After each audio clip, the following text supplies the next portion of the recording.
Assalamualaikum warahmatullahi wabarakatuh. Salam sejahtera bagi kita semua.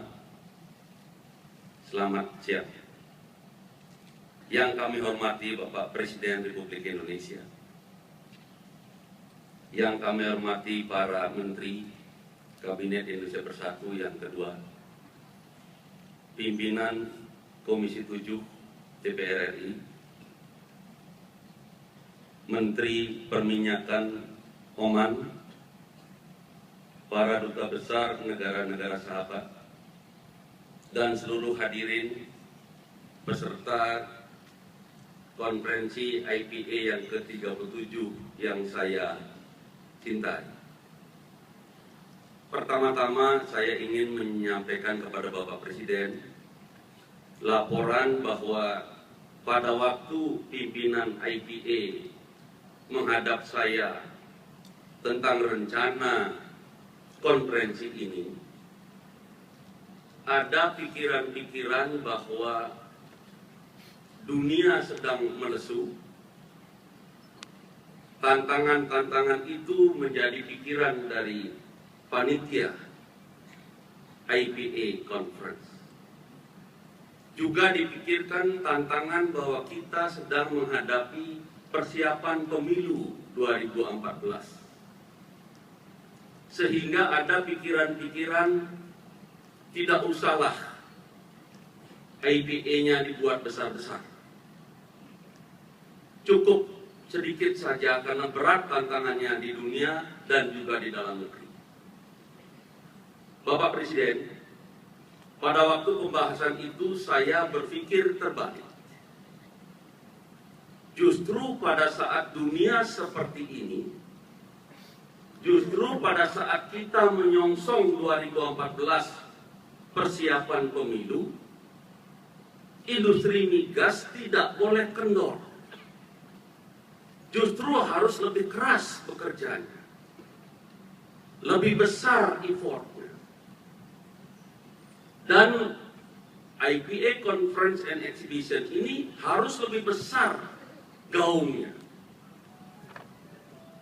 Karena itu maka saya mengajak pimpinan IPA, mari kita jadikan konferensi yang ke-37 ini justru yang paling besar. Dan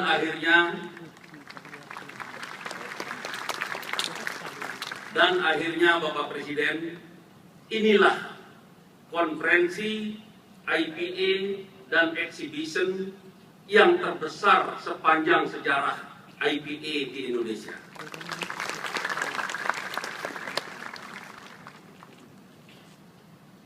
Bapak Presiden,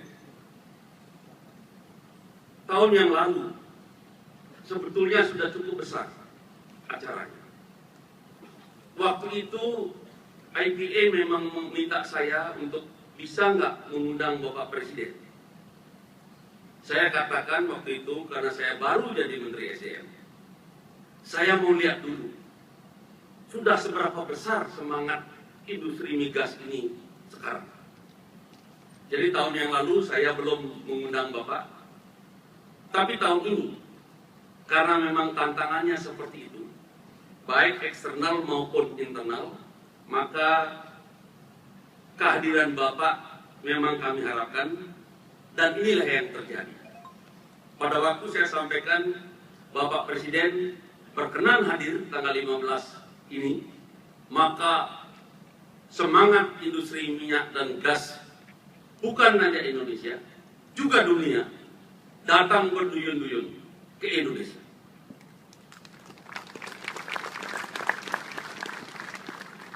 Tahun yang lalu peserta eksibisi hanya 170 peserta. Tahun ini 260 peserta. Sehingga saya susah tadi malam geladi resik. Bagaimana caranya? Waktunya Bapak Presiden terbatas, sedangkan semua stand ingin ditinjau oleh Bapak Presiden. Saya terus terang ini sulit, tapi sudah. Saya senang, terima kasih kepada seluruh peserta Semangat saudara adalah semangat kita semua. Dengan cara begini kita jawab tantangan itu. Saya yakin tahun ini dan tahun-tahun ke depan, industri migas Indonesia akan terus naik. Di tangan saudara, di tangan kita semua, akan terus naik. Saudara-saudara, salah satu tantangan yang paling berat saya rasakan selama 1,5 tahun saya menjadi Menteri SDM adalah peristiwa tanggal 13 November yang lalu. Itu peristiwa yang terus terang mudah-mudahan sekali ini terjadi. BP Migas dibubarkan. Dan itu peristiwa yang bagi saya yang baru menjabat Menteri SDM beberapa bulan, menghadapi suasana yang mencekam. Bapak Presiden, industri migas waktu itu semua bertanya, semua ketar-ketir, bagaimana nanti industri migas Indonesia yang miliaran dolar investasinya, bagaimana nasibnya mereka dengan BP Migas dibubarkan. Bapak Presiden, banyak yang mengatakan bahwa untunglah Menteri SDM-nya Jero Wacik yang sangat cepat bekerja dan berani mati untuk negaranya. Kata mereka, saya katakan pada mereka, tidak cukup kalau menterinya begitu. Tidak cukup. Walaupun saya dari jam 11 siang dibubarkan, begadang dengan Pak Hatta, dengan para menteri di kantor saya, sampai jam 2 pagi. Tidak cukup kalau presidennya tidak memutuskan.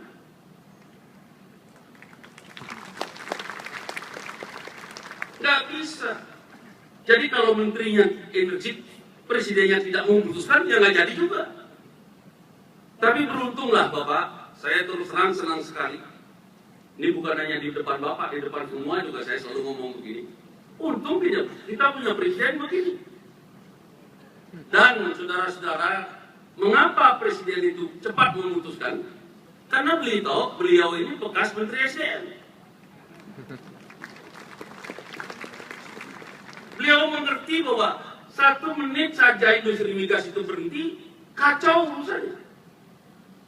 Sehingga muncullah Perpres dan sebagainya dan sebagainya. Di sini ada Pak Dipo Alam segala. Kami begadang semua waktu itu. Jadi para menteri, Menseknek, Sekap membuat Perpres itu, memperdebatkan. Wah, tadinya banyak sekali sih. Ini begini.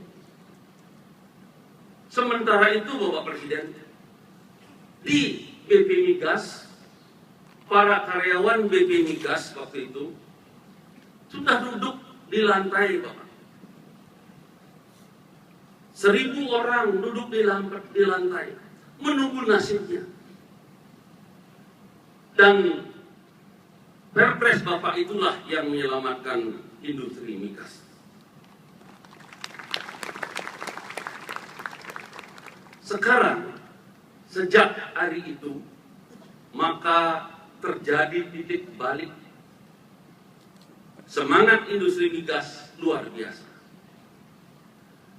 Saya merasakan CEO perusahaan-perusahaan minyak asing dan dalam negeri silih berganti datang ke kantor saya dengan semangat yang luar biasa.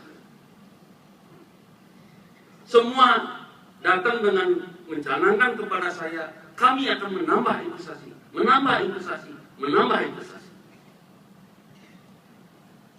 Salah satu yang masih mereka telukan Bapak Presiden,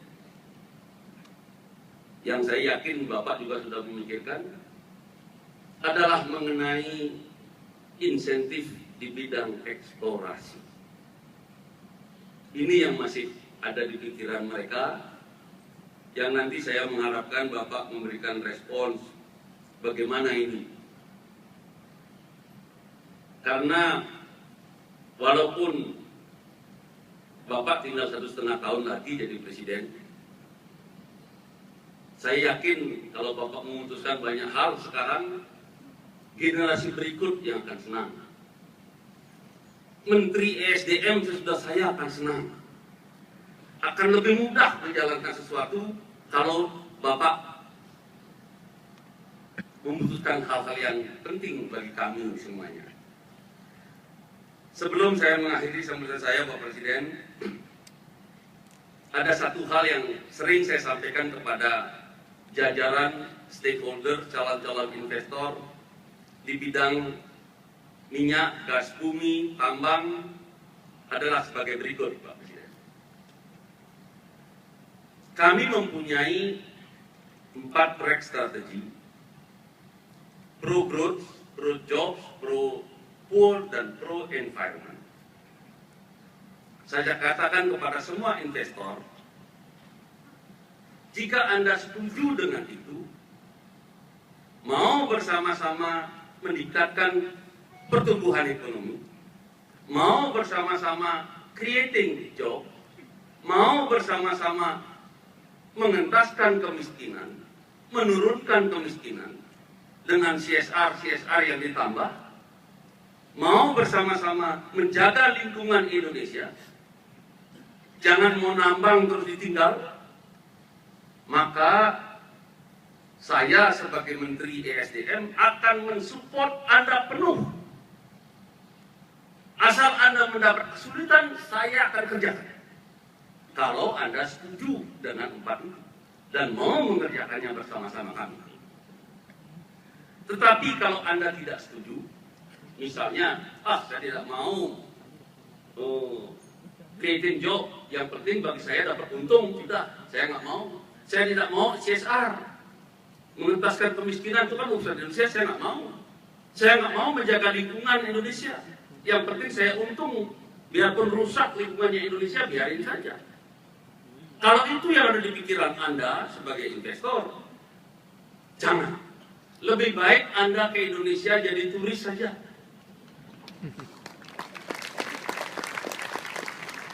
Berwisata, main golf, petur kemana-mana, habis itu Anda pulang. Nggak usah investasi di sini. Saya tidak membutuhkan investor yang tidak mau 4 itu. Kami hanya akan support investor yang mau melakukan 4 hal itu. Pak Presiden, kalimat saya itu selalu ditepuk tangani dan mereka senang.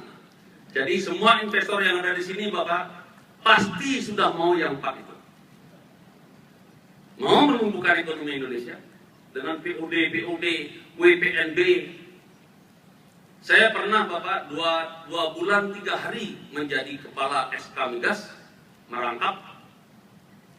Saya menandatangani 75 WPNB, 23 miliar dolar. Saya tekan, cekak. Karena negara yang ketinggalan menurut saya, kalau negara ketinggalan maka harus lari.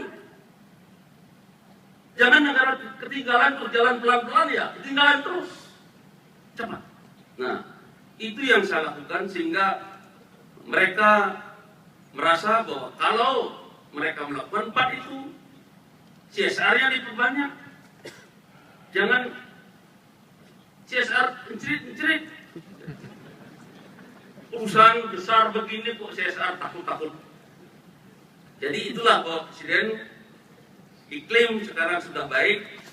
Saya senang dan mudah-mudahan dalam sisa tugas saya mendampingi Bapak 1,5 tahun lagi akan banyak yang bisa saya kerjakan. Saya mohon arahan Bapak dan membuka konferensi ini. Terima kasih. Wassalamualaikum warahmatullahi wabarakatuh.